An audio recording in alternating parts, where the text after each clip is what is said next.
bagaimana sih tips dan caranya ini bisa belajar bahasa Arab yang efektif sehingga bisa antum amalkan di dalam kehidupan sehari-hari. Bahkan sampai ngobrol sama teman saja, ngobrol di kamar, ngobrol di jalan itu menggunakan bahasa Arab itu. Dipanggil kemudian bilang siapkan paspor antum. Ini sudah terbayang-bayangkan ini apa?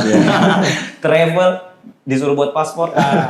Oh insya Allah ternyata mahasiswa dengan padatnya kegiatan ya. Kalau kita lihat gambaran mahasiswa di luar, banyaknya kegiatan, tugas dan sebagainya. Oh ternyata di rentan waktu 4 tahun itu masih bisa menghafal Al-Quran. Dan itu beliau sebutkan ya bisa mahasiswa dengan program-program yang ada di Stiba itu bisa menghafal Al-Quran.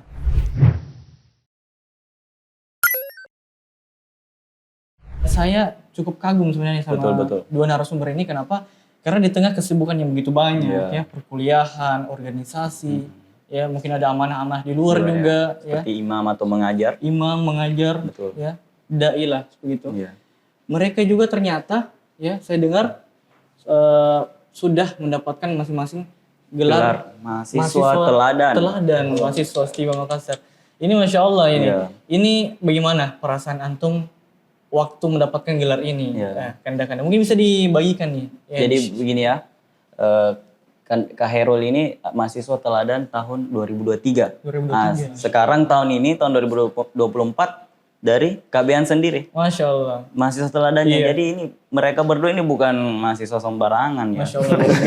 Luar biasa. Jadi dari sisi sisi akademiknya mantap ya. Betul. Dari sisi yang lainnya juga akademik kayak organisasi juga bagus. Ya makanya bisa mendapatkan gelar ini. Nah, bagaimana? Sudah ketua, sudah mumtaz lah. Kalau di luar pasti cum laude per semesternya. Baru tiba-tiba jadi mahasiswa teladan.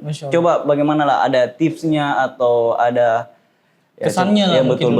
Kesannya setelah mendapatkan predikat yang seperti itu. Ini bagaimana ini? Mungkin kita mulai dari mahasiswa teladan tahun ini, Kak. Oh, akan KBN dulu ya. Tidak awal lagi nih, yang 2023 dulu. Mungkin awal ini baru kita mundur ke belakang nanti. Silakan. Baik. Iya. Kalau kami pribadi sebenarnya ini kan pemilihan atau penobatan sebagai mahasiswa teladan itu adalah salah satu hal yang mungkin ya tidak kita sangka-sangka ya, kita tidak tahu sama sekali sebenarnya. Dan itu keputusan dari atasan tentunya ya, dari para asat kita, dari akademik ya begitu. Dan ketika kemarin itu ya diumumkan sebagai mahasiswa teladan, sebenarnya kita juga tidak menyangka. Dan ya kaget pasti, karena kami pikir tidak mengira, karena sebenarnya masih banyak mahasiswa yang lebih. Mungkin kita bisa lihat prestasinya dalam kelas, kemudian ya dalam organisasi juga lebih aktif begitu ya, punya amanah banyak juga di luar, kemudian karya tulisnya, literasinya juga Masya Allah maju begitu. Tapi ya kami menerima takdir. Karena yang pertama, salah satu pertama syukur kepada Allah pasti, alhamdulillah. Yang kedua, kenapa kami tadi bilang begitu, karena di sisi lain juga ini adalah salah satu pembebanan untuk kita, ya, taklif ya, bahasa Arab yang kita belajar di sini itu sebagai beban untuk kita.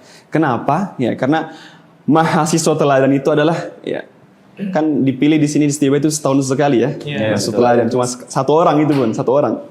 Jadi mau nggak mau kita harus paksakan diri kita untuk jadi yang paling teladan, yang paling di depan begitu. Betul. Otomatis jadi contoh Istilahnya kalau sesuatu harus paling sop pertama begitu ya. Dalam kegiatan apapun kalau bisa harus berada di garda terdepan. Begitu ya. Sempat kami sampaikan juga ke ikhwah itu. Jadi kalau misalnya antum jadi mahasiswa teladan, ini untuk pelajaran juga. Ketika yang lain berjalan, antum harus lari. Begitu, tidak bisa santai-santai. Jadi pokoknya semuanya antum berusaha untuk paling depan gitu. Karena kalau di mana antum lengah sedikit, mundur sedikit ke belakang, ya mereka akan berhujah. Bagaimana nih mahasiswa teladan saja begini begitu. Oh iya. Ya. Betul. Jadi ini salah satu kesyukuran. Yang kedua adalah memang motivasi diri kita untuk bisa memberikan yang terbaik dan contoh yang terbaik kedua untuk mahasiswa yang lainnya. Itu mungkin dari kami. Kalau dari Kanda Khairul sebagai mahasiswa teladan 2023. Oh, 2023. Kelangstan 11-12 sebenarnya ya.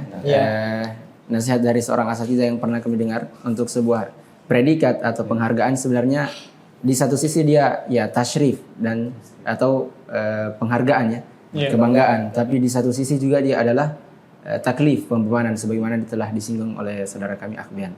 Ya karena memang tentu ada kesyukuran karena kita bisa mencapai predikat yang alhamdulillah membanggakan tentunya untuk orang tua juga. Tapi di satu sisi ini sebenarnya tanda kutip pembebanan untuk bahan bakar supaya kita lebih bersemangat lagi melakukan yang terbaik. Karena tadi dikatakan ya predikat mahasiswa teladan tentu jadi sorotan tersendiri untuk mahasiswa yang lain. Ya, jadi harus memberikan penampilan yang terbaik dan mengusahakan untuk memberikan contoh yang terbaik. Apalagi posisi yang diduduki untuk kami berdua saat ini adalah sebagai ketua ya. Tentu harus menampilkan yang baik dan memang harus diusahakan baik. Karena jangan sampai sebagaimana yang dikatakan tadi jadi hujah untuk yang lain ya. Kalau misalnya yang diberikan predikat mahasiswa teladan saja sholatnya masih terus, kemudian halaqah atau hafalan Al-Qurannya berantakan, maka ini tentu hal yang tidak baik. Maka di satu sisi dia tasyrif, tapi di satu sisi juga adalah taklif begitu. Baik, Masya Allah, ini luar biasa ya. Masya Allah. Kemudian kita ada dapat pertanyaan juga nih, ya, kanda-kanda sekalian, bahwa kan di Stiba ini uniknya bahwa tidak seperti kampus Islam yang lain, di dalam Stiba itu mewajibkan mahasiswanya untuk menggunakan bahasa Arab. Menggunakan bahasa Arab. Bukan hanya di perkuliahan saja, tapi pokoknya selama mereka berada dalam lingkup Stiba itu wajib berbahasa Arab. Ya. Dalam pergaulannya, dalam pokoknya nongkrong. Walaupun nongkrong di misalnya di gazebo itu kan berbahasa Arab. Harus menggunakan bahasa Arab. Nah, ini pertanyaan dari teman-teman juga bahwa bagaimana sih tips dan caranya ini bisa belajar bahasa Arab yang efektif sehingga bisa antum amalkan di dalam kehidupan sehari-hari. Bahkan sampai ngobrol sama teman saja, ngobrol di kamar, ngobrol di jalan itu menggunakan bahasa Arab. Itu bercanda pun pakai bahasa Arab. Bercanda pakai bahasa Arab. Bahasa Arab ya. Jadi podcast ini bahasa Arab atau? Karena banyak teman-teman mungkin di luar. Betul. Ya, makanya ini kami tanyakan tipsnya bagaimana nih kira-kira. Mungkin suatu saat kan dia bisa bahasa Arab nanti ada subtitle yang. Iya betul. Masya Allah. Betul. Itu gimana kira-kira cara belajar bahasa Arab yang efektif menurut perspektif antum ya. Dari Kanda Khairul mungkin. Iya, mulai dari keasraman dulu ya. Keasraman dulu. Boleh. Alhamdulillah. Sebenarnya pengondisian mahasiswa untuk tinggal berasrama di antara tujuannya adalah untuk mengondisikan mahasiswa itu tinggal di lingkup yang berbahasa Arab. Jadi memang kehidupan berasrama didesain dan bahkan lingkungan umum di kampus di Makassar didesain dengan aturan berbahasa Arab. Yang mana tips yang penting menurut kami memang dalam proses belajar bahasa adalah bagaimana caranya apa yang telah kita pelajari itu diterapkan dan dipraktekkan. Karena proses yang penting dalam belajar adalah khususnya bahasa, ya dari banyak motivator kalau teman-teman lihat misalnya atau tips pembelajar bahasa tentu adalah mempraktekkan bahasa itu. Dan ini kami rasakan ketika kami pribadi duduk di program persiapan bahasa Stiba Makassar. Kami masuk di Stiba di tahun 2020. Qadarullah di situ masih waktu Covid. Waktu Covid ya? Ya, beda dengan Alfabian mungkin yang baru masuk di 2021 ya? 2021. Tapi tentunya kayaknya masih Covid itu kan? Iya, karena masih waktu Covid maka pembelajaran waktu itu sistemnya daring. Kami di rumah merasakan kesulitan untuk belajar bahasa karena dikondisikan walaupun di Zoom, asatidzah mengajarkan kaidah bahasa Arab dan sebagainya, tapi tidak ada teman untuk bercakap di rumah. Ya kita belajar bahasa Arab pukul 8 sampai dengan 12 di Zoom. Lalu kemudian ingin mempraktekkan apa yang telah kita pelajari di rumah sementara tidak ada teman yang ingin menemani kita untuk belajar bahasa Arab ini. Ini tentu tantangan. Maka asatidzah sebenarnya memberikan tips untuk banyak mendengar video-video atau podcast dan sebagainya, pembahasan-pembahasan yang berbahasa Arab. Tapi kami rasa sulit karena memang itu tidak cukup kalau kita sekedar mendengar, butuh yang namanya praktek.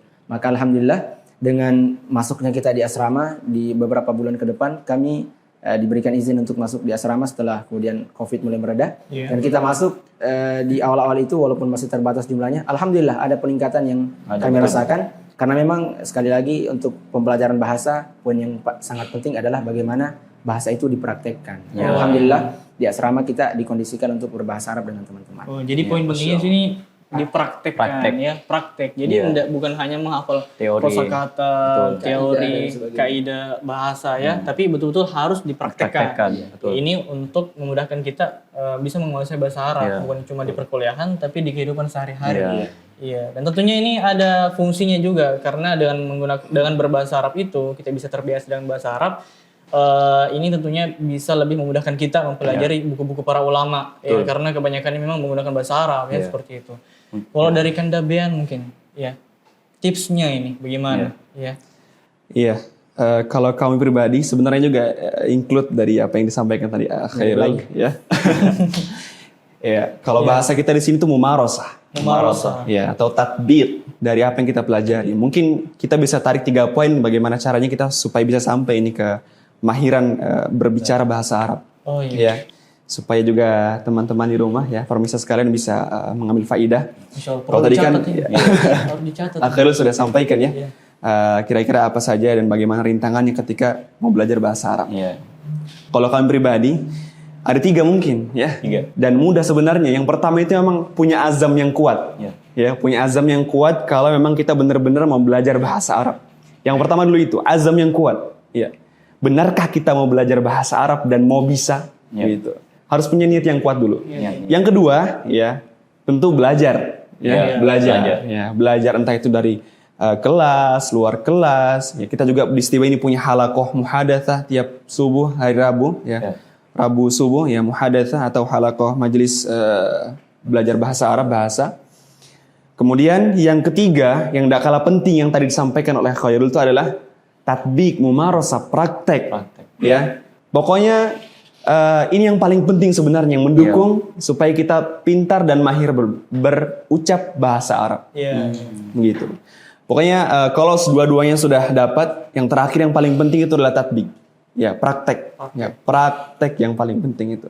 Ya, dimanapun kita, di masjid kah, di kelas kah, ya, kemudian di kantor, di lapangan, ya, dan rintangan-rintangan yang perlu kita hadapi semua itu.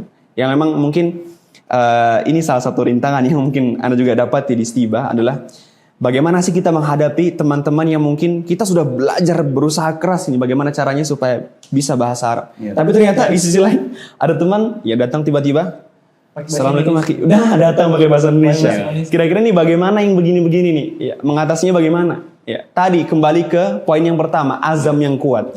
Ya, kalau kita punya azam yang kuat, niat yang kuat, insya Allah bisa teratasi tadi tatbik itu atau mumarasah praktek. Gitu. Ketika mendapati yang begitu-begitu ya kita bisa ingatkan akhi. Lugatuna, lugatul Arabiyah, lugatul Quran. Bahasa kita adalah bahasa Al-Quran, bahasa Arab begitu. Ya, azam yang kuat. Jadi memang niat ini. Iya betul. Niat yang paling penting. Belajar dan tentunya bisa digarisbawahi bahwa praktek. Praktek yang paling penting. Walaupun kita banyak menghafal kaidah atau kosakata tapi tidak pernah dipraktekkan Benar, tidak. Iya. Oh iya, di antara hal yang penting juga sebenarnya dalam proses belajar bahasa yang tadi kami katakan ada aturan atau misalnya pencatatan misalnya untuk pelanggaran bahasa dan sebagainya. Ini harus dinikmati proses belajar bahasa Arab itu jangan dianggap sebagai beban. Jadi aturan yang mewajibkan kita berbahasa di lingkungan ma'had atau lingkungan kampus itu sebenarnya harus dinikmati dan diusahakan sebisa kita khususnya untuk mahasiswa baru ya. Kaidahnya qadru mastata'na ya. Sebisa kita ya. Jangan dianggap sebagai beban dan dinikmati saja proses yang ada dalam usaha untuk mempraktikkan bahasa itu. Masya Allah. Ya, jadi teman-teman tentunya yang ingin fokus mempelajari agama Islam ya, hal yang paling utama juga adalah mempelajari bahasa Arab. Dan kalau antum sekalian kesulitan untuk membentuk lingkungan bahasa Arab ya, Istiba hadir ya dengan lingkungan yang berbahasa Arab, dengan sistem bahasa Arab ya, dengan itu antum bisa lebih mudah untuk bisa mempelajari agama Islam, mempelajari dan memperdalam ilmu agama ini dengan lebih baik ya. Dan juga tentunya Kak, kalau misalnya kita sudah paham bahasa Arab, tentunya kita pada ibadah kita seperti sholat pasti lebih khusyuk. Karena apa yang imam baca kita pahami, apa yang dikatakan juga, apa yang kita zikir, apa yang kita mengaji, insya Allah itu bisa mengkhusyukkan ibadah-ibadah kita ya. Supaya lebih nikmat. Teman-teman daftar Istiba. Masuk lagi nih promosi. Iya baik. Pertanyaan penutup mungkin ya untuk kanda-kanda kita ini, masya Allah. Pasti setiap mahasiswa itu ada ya kisah-kisah atau cerita-cerita unik mereka selama perjalanan perkuliahan. Nah sekarang kami mau tanyakan kepada kanda-kanda sekalian, mungkin ada kisah yang bisa menginspirasi teman-teman di rumah mungkin yang bisa dibagikan ya. Jadi dimulai dari mana dulu nih? Dari Kanda Bean dulu, Masya Allah. Kisah apa ya? Kisah apa ini? Kisah apa ini Kak? Kisah yang Unik, menarik. ya, yang membuat antum kok bisa terjadi. Kok bisa begitu ya? Iya, Kenapa selama begitu? perjalanan perkuliahan antum. Iya, Gitu. Masya Allah. Iya. Sebenarnya banyak ya. Cuma mungkin Satu mau. Satu aja. Iya, karena Satu, podcastnya juga punya ada Baik. waktunya ya. yang paling berkesan saja mungkin Iya, ya. betul. Dan memotivasi berkesan, untuk betul. kami pribadi tentunya dan kepada teman-teman. Satu momen yang mungkin yang tidak pernah akan kami lupakan itu dimana ketika datang waktu libur mahasiswa kala itu, ya. Kemudian kami diamanahkan sebagai musyrif halaqah. Ya, jadi waktu itu kita punya acara di Stiba.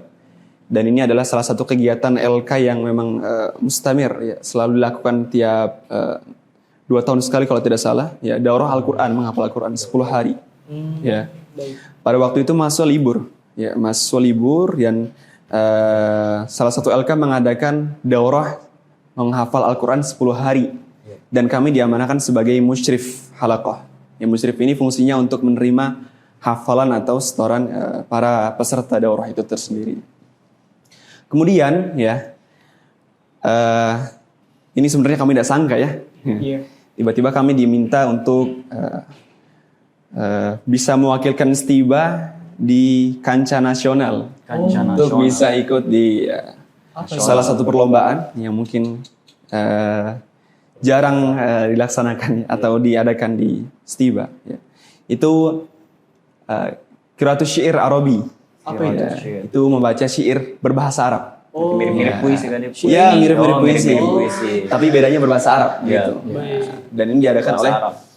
Malik Salman dari Saudi Arabia. Ini dalam rangka peringatan bahasa Arab sedunia waktu itu.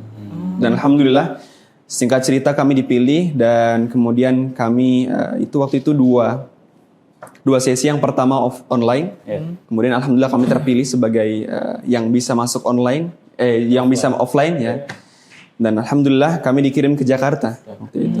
Diminta untuk datang ke Jakarta dan dikirim dari Stiba, utusan dari Stiba untuk datang ke Jakarta di salah satu kampus yang ada di Jakarta untuk mewakili Stiba. Alhamdulillah ya, singkat cerita bisa membawa ya juara ya. Alhamdulillah dapat juara 2 waktu itu. Masya Allah. Alhamdulillah. Se-Indonesia ya. Iya. Indonesia juara 2. Mewakili Stiba. Mewakili Stiba. Ini se-Indonesia atau nasional gitu? Nasional se-Indonesia. Nasional. Iya. Nasional. Masya Allah. Kemudian ya pada saat itu jadi acaranya itu jeda waktunya waktu itu lama sebenarnya dari pengumuman ke pengumpulan yang lewat online ya. Kemudian kami diminta untuk offline. Ya, ini dari sini ya agak sedikit menariknya. Kami berangkat dari Stiba waktu itu subuh hari, ya. Kembali ke Stibanya besoknya waktu subuh. Malamnya. Besok malamnya. Ya. Kami berangkat ke Stiba subuh, kemudian besok malamnya langsung di Stiba lagi. Ya. Jadi kami di sana itu hanya Padat sekali ya, cuma pindah pulau kembali lagi. pindah pulau, ikut lomba, terus kembali lagi. Ya sempat ini ya kayak liburan. Tidak ada waktu-waktu itu. Sudah puisi Nggak langsung ada. gas pulang. Selesai puisi langsung pulang. Malam itu juga. Ya, malam itu juga. Luar biasa. Ini udah sebarang ini. Pergi kayak makan siang atau makan apa. Iya. Coba-coba makanan Jawa. Iya, kemudian yang lebih menarik lagi waktu itu jadi sebelum kami dipanggil ke Jakarta, kami dipanggil oleh salah satu pemilik travel yang ada di Makassar, Hafizahullah. Ya. Beliau memanggil kami tanpa ada perencanaan sebelumnya. Waktu itu tiba-tiba kami dipanggil. Panggilan apa? Iya, dipanggil. Seperti tiba-tiba pemanggilan mahasiswa teladan. Oh iya. Kayak, Bagaimana? apa ya? Tiba-tiba. Dipanggil kemudian bilang siapkan paspor antum. Oh, Ini sudah terbayang-bayangkan ini apa? Travel disuruh buat paspor. Kira-kira apa ini ya? Gambarkan ini. Ya, kami tidak nyangka sebelumnya, ya. Tapi alhamdulillah ini kami dipanggil ternyata untuk bisa sama-sama pergi umrah waktu itu. Allah. Ya. Barangkali masih ada panggilan selanjutnya. Masya Allah. Mudah-mudahan. Selalu ada sponsor umroh. Jadi pada waktu itu, ya sebelum berangkat ke Jakarta kami dipanggil. Dan insya Allah siap, insya Allah kami akan berangkat. Ya. senang hati ya, alhamdulillah. Kemudian kami kabari keluarga juga pasti bakal senang kan. Betul. Ya, teman-teman juga masya Allah Pasti. memberikan tahniah, alhamdulillah, ya, alhamdulillah. Kemudian yang membuat kami menjadikan ini adalah salah satu pengalaman yang luar biasa adalah ketika waktu itu diminta paspornya, ya berangkat ke Jakarta, ya, ternyata setelah pulang dari Jakarta masih lelah-lelahnya itu, ya waktu itu, masya Allah. Ya, jadi pulang dari Jakarta malam itu, besoknya langsung berangkat umroh. Ya. Ya ini alhamdulillah ini adalah salah satu hadiah ya yang luar biasa contohnya yang terjadi di kampus kita tercinta. Insya Allah. Masya Allah, Ya. luar biasa. Ya, Ini alhamdulillah. tentunya mungkin ini sebagai balasan dari kerja keras Iya. beliau yang selama ini mengurus mahasiswa ya, sebagai ketua BEM dan sebagainya. Insya Allah, alhamdulillah. Ya. Insya Allah berberkah, insya Allah mabruk. Amin, insya Allah, insya Allah. Dari Kandak Khairul sendiri, dari tadi kayaknya udah menyiapkan. Siapa ini ya? Lalu, Iya. wow ya ceritanya. Kalau bisa yang ya. Sehingga cerita saya apa yang menarik ya kira-kira? Untuk banyak. Masya Allah. Fadhal. Kalau dari kami, proses belajar di Istiba adalah hadiah terbesar dari Allah sehingga bisa dekat dengan Al-Quran. Masya Allah. Alhamdulillah. Tidak ada yang lebih awal daripada ini. Al-Quran. Masya Allah. Iya, Masya Allah. Iya, Masya Allah. Sama-sama keduanya Masya Allah Bang. Iya, karena memang di awal-awal pendaftaran masuk Stiba, kami mencari video-video apa sebenarnya Stiba itu, apa saja pembelajarannya, siapa saja orang-orangnya, dan di antara video menarik yang kami dapati adalah video seorang Ustadz alumni sekarang, Ustadz Siswandi Safari Hafizahullah. Bagaimana beliau menceritakan bahwa di Stiba itu mahasiswa bisa menghafal Al-Quran dan sampai menghatamkan hafalannya 30 juz. Ini yang kemudian menjadi motivasi untuk kami dan memiliki tekad sejak dari awal bahwa insya Allah ternyata mahasiswa dengan padatnya kegiatan ya, kalau kita lihat gambaran mahasiswa di luar banyaknya kegiatan, tugas dan sebagainya, ternyata di rentan waktu 4 tahun itu masih bisa menghafal Al-Quran. Dan itu beliau sebutkan bisa mahasiswa dengan program-program yang ada di Stiba itu bisa menghafal Al-Quran. Maka mulailah berangkat dari situ, kami punya tekad untuk insya Allah di Stiba saya tidak tanggung-tanggung mau 10 juz, 20 juz, insya Allah walaupun mungkin 30 juz, belum ya? ketemu caranya, insya Allah bisa nanti 30 juz karena Ustadz tadi sudah memberikan gambaran bahwa di Stiba kita bisa mudah untuk menghafal Al-Quran insya Allah. Alhamdulillah kemudahan ini betul-betul kami rasakan karena tadi itu di Stiba kita belajar dengan berbahasa Arab, yang mana bahasa Al-Quran adalah bahasa Arab. Yang kami rasakan proses menghafal memang adalah proses yang alhamdulillah dimudahkan setelah kita memiliki dasar berbahasa Arab. Tentunya karena hafalan yang sebelumnya mungkin agak sulit karena kita ulang-ulang. Tapi dengan memiliki dasar bahasa Arab, mengetahui makna, kaidah dan sebagainya, hafalan insya Allah lebih mudah. Yang tadinya mungkin kita butuh waktu berulang-ulang membaca 5 kali, 10 kali dan sebagainya, ya bisa lebih mudah untuk proses awal menghafalnya. Tentunya murojaah butuh waktu yang lebih panjang. Tapi untuk di awal proses menghafal lebih mudah dihafal karena kita sudah mengetahui artinya. Kalau di kami pribadi terkhusus ayat-ayat yang bercerita tentang kisah seperti Nabi Yusuf misalnya, bagaimana beliau sejak kecil kemudian dibuang saudaranya ke sumur, kemudian dipungut oleh beberapa orang, kemudian masuk ke istana dan sebagainya. Kisah-kisah yang seperti ini ketika kita paham maknanya dengan bahasa Arab, insya Allah lebih mudah dihafal dan lebih melekat diingatan. Maka alhamdulillah dengan proses yang tentunya tidak lancar-lancar saja, banyak jatuh bangunnya. Di akhir semester 5 menjelang semester 6 kemarin kami bisa menyelesaikan proses menghafal Al-Quran 30 juz. Masya Allah. Dan sebenarnya kegiatan yang tadi Al-Fadhian ikuti sebagai musyrik halaqah, ya kegiatan yang serupa yang kami ikuti dan menyelesaikan hafalan di dalamnya. Oh jadi waktu itu anak musyrik antum peserta ya? Bukan kegiatan berbeda tapi untuk musyrik saya peserta. Jadi alhamdulillah juga di Stiba kita difasilitasi program-program untuk menghafal Al-Quran. Jadi memang dari proses ba'da subuh saja setiap hari ada kegiatan menghafal Al-Quran. Kemudian di waktu liburan yang tadi disebutkan ada organisasi atau lembaga kemahasiswaan yang lebih khusus untuk ini yaitu Radatul Hufaz. Di situ ada program untuk kita menghafal Al-Quran dan alhamdulillah program yang menarik. Biasanya di Ramadan ada 10 atau 17 hari kita fokus untuk menghafal Al-Quran dan alhamdulillah dengan izin Allah bisa selesai hafalannya dan bisa lebih dekat lagi dengan proses pembelajaran Al-Quran yang selanjutnya lebih banyak lagi mulai dari tadabbur kemudian memungkinkan hafalan dan sebagainya. Alhamdulillah. Ini agak menarik. Sebentar ya.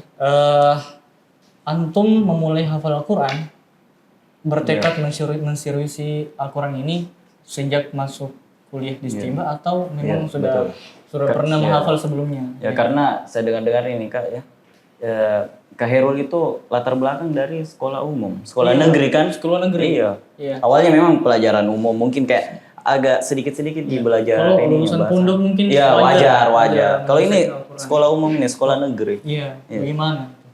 Sekolah umum maksudnya bukan negeri sebenarnya ya. Kami dari sekolah yang swasta tapi ya pembelajarannya umum lah. Jurusan SMK ya. Oh, lebih ya Lebih SMK lagi. karena kejuruan. Ya jurusan kami otomatisasi dan tata kelola perkantoran. Oh, Jauh. Tapi alhamdulillah Jauh sekali. ya ini info juga untuk teman-teman pemirsa yang lain bahwa kita yang latar belakangnya juga sekolah umum ketika masuk di Stiba insya Allah bisa menyelesaikan Iya. dengan program-program dan pembinaan yang ada. Iya. Kita yang dari latar belakangnya umum, sekolah umum maksud saya, insya Allah bisa. Iya. Ya, jadi memang untuk proses menghafal Al-Quran, ya di kampung itu kita kenalnya mungkin biasa ngaji kampung. Iya, mengaji kampung. Ya nenek kami semoga Allah membalas beliau dengan kebaikan ya mengajar kami untuk baca Al-Quran, mengaji.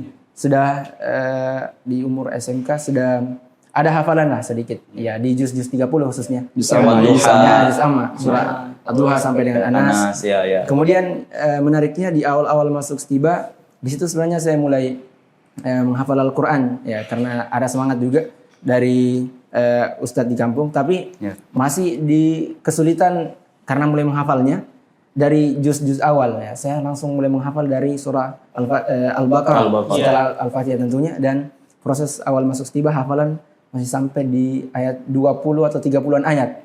Dan menariknya lagi di antara tes masuk Stiba itu adalah tes hafalan Al-Quran atau bacaan Al-Quran.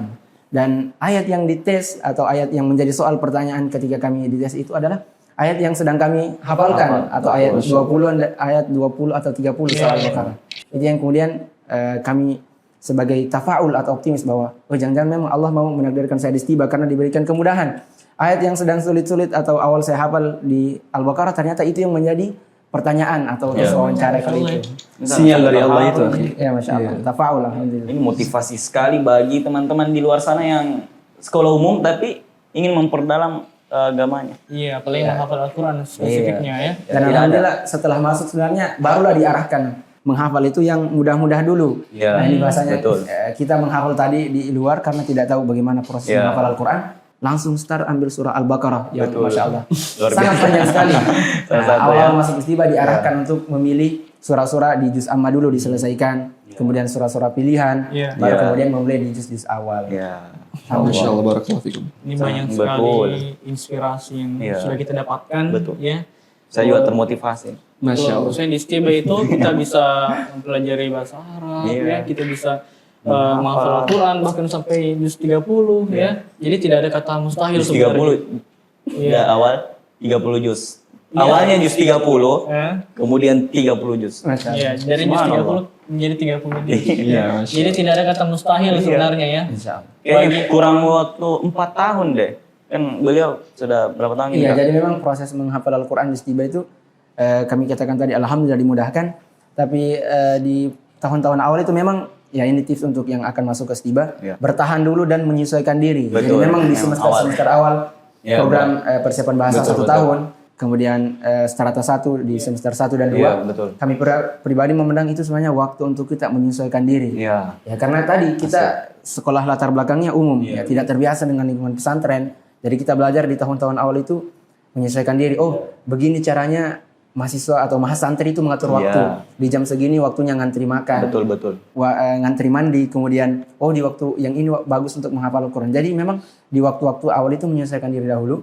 Kemudian di semester 3, 4 dan seterusnya barulah kita lebih menyerusi setelah tadi yang di awal kita sebutkan memiliki target. Ya, semester ini apa yang ingin dicapai, kemudian terus memprogramkan di bulan-bulan dan semester selanjutnya.